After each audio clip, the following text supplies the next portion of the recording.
ಕಲಬುರಗಿಯ ಜಿಲ್ಲೆಯಲ್ಲೇ ಚಿತ್ತಾಪುರ ತಾಲೂಕಿನ ಒಂದು ಹಳಿ ಶಹಾಬಾದ್ ಗ್ರಾಮದಲ್ಲಿರ್ತಕ್ಕಂಥ ಒಂದು ಸಿದ್ಧಿಭೂಷಣ ವಿಶ್ವಾರಾಧ್ಯನ ತಪೋವನ ಮಂದಿರದಲ್ಲಿ ಒಂದು ಮಾಡುವ ಕರ್ನಾಟಕದಲ್ಲಿ ನಡೀತಕ್ಕಂಥ ಒಳ್ಳೆಯ ಸಂದೇಶಗಳನ್ನು ನಡೀಬೋದು.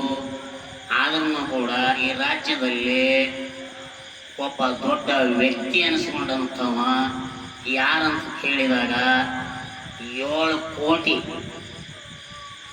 ಕೋಟಿ ಜನರನ್ನು ಗೆದ್ದಂಥ ಒಬ್ಬ ವ್ಯಕ್ತಿ ಹೆಂಗೆ ಗೆದ್ದನಂತ ಕೇಳಿದ್ರ ರೈತರ ಬೆನ್ನೆಲುಬಾಗಿರ್ತಕ್ಕಂಥ ಒಂದು ರೈತರ ಮನಸ್ಸನ್ನು ಗೆದ್ದು ರೈತರ ಬಾಳಿನಲ್ಲಿ ಬೆಳಕವನ್ನು ಕೊಟ್ಟು 7 ಕೋಟಿ ಜನರನ್ನು ಗೆದ್ದ ಆ ವ್ಯಕ್ತಿಯ ಹೆಸರು ಎಂಥದಂತ ಕೇಳಿದ್ರೆ ಒಂದು ಸ್ವಲ್ಪ ಹೇಳ್ತೀನಿ. ಮೈಲಾಪುರ ಮಲ್ಲಯ್ಯ ತಿರುಪತಿ ವೆಂಕಟರಮಣನಿಗೆ 7 ಕೋಟಿ ಸಾಲವನ್ನು ಕೊಟ್ಟ. ಆ ಸಾಲವನ್ನು ಆ ವೆಂಕಟರಮಣನಿಗೆ ತೀರಿಸಲಾರ ಬಟ್ಟೆಗೆ ಮಲ್ಲಯ್ಯ 7 ಕೋಟಿ ಮೈಲಾರಲಿಂಗ ಅಂತ ಜೀವ ಹೊಡೆದು ಬಿಟ್ಟ. ಆಗ ನಮ್ಮ ಕರ್ನಾಟಕದಲ್ಲಿ ಏಕೈಕ ಒಬ್ಬ ವ್ಯಕ್ತಿ, ಅದು ರೈತ. ಅವರು ಯಾರಂತ ಕೇಳಿದಾಗ ದೇವೇಗೌಡರು. ಕರ್ನಾಟಕದಲ್ಲಿ ಒಬ್ಬ ವ್ಯಕ್ತಿ ಭಾರತದ ಪ್ರಧಾನಮಂತ್ರಿಯಾಗಿ ಹೋದರು. ಯಾಕಾಗಿ ಹೋದರು ಪ್ರಧಾನಮಂತ್ರಿ ಅಂತ ಕೇಳಿದಾಗ ನೋಡ್ರಿ, ಅವ್ರದೊಂದು ಸಣ್ಣದೊಂದು ಪಕ್ಷ, ಸ್ವಂತ ಮನೆಯಲ್ಲಿರ್ತಕ್ಕಂಥದ್ದು, ಶ್ರಮ ಪಟ್ಟಿ ಬೆಳೆಸಿದಂಥ ಪಕ್ಷ. ಅದು ಎಷ್ಟು ಮಂದಿಗೆ ಆಶ್ರಯ ಕೊಟ್ಟದ.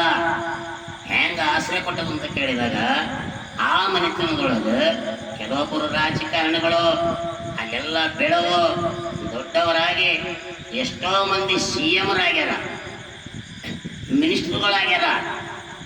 ಇವತ್ತು ಅದಂತವಾಗಿ ಬೆಳೆದು ನಿಂತಾರ. ಇವತ್ತು ದೇವೇಗೌಡನ ಮನೆ ನೆಳ್ಳು. ರೈತರ ಪುಣ್ಯ ದೇವೇಗೌಡಗೆ ಮಾತ್ರ ಹತ್ಯದ. ಅಂದ್ರೆ ಇವತ್ತು ಕರ್ನಾಟಕದಾಗ ಒಬ್ಬ ವ್ಯಕ್ತಿ ಪ್ರಧಾನಮಂತ್ರಿ ಆಗಲಿಕ್ಕೆ ಸಾಧ್ಯ. ನೀವು ಕೂಡ ಕರ್ನಾಟಕದೊಳಗ ರೈತರ ಮ್ಯಾಲ ವಿಶ್ವಾಸ ಇಟ್ಟು ಯಾವುದೇ ಒಂದು ಕೆಲಸಗಳನ್ನು ಕಮ್ಮಿ ಮಾಡ್ರಿ. ಅನ್ನದಾತನಿಗೆ ಅನ್ನ ಕೂಡ ಕೆಲಸ ಮಾಡ್ರಿ, ನಮ್ಮನ್ನು ಹೊಟ್ಟೆ ತುಂಬಿಸ್ತಾನ. ಅವನಿಗೆ ಸ್ವಲ್ಪ ನಿಗಾ ಮಾಡ್ರಿ, ಪ್ರತಿಯೊಂದಕ್ಕೂ ನಿಗಾ ಮಾಡ್ರಿ. ರೈತ ಅಂದ್ರೆ ಏನು? ರೈತ ದಿನ ಹಗಲು ರಾತ್ರಿ ಅವರು ಮನೆ ಬಿಟ್ಟು ಹೊಲಗಳಲ್ಲಿ ದುಡಿದು ನಮ್ಮ ಇಡೀ ಭಾರತವನ್ನು ಬದುಕಿಸ್ತಾನ ರೈತ. ಅದಕ್ಕೆ ರೈತನ ಮ್ಯಾಲ ಸಾಕಾಗೋಷ್ಟು ವಿಶ್ವಾಸ ಇಡ್ರಿ. ಈ ವರ್ಷ ನೋಡ್ರಿ, ಗುಲ್ಬರ್ಗ ಜಿಲ್ಲೆದಲ್ಲಿ 2 ಸಲ ಬಿತ್ತಣಿಕೆ ಆಗ್ಯಾವ.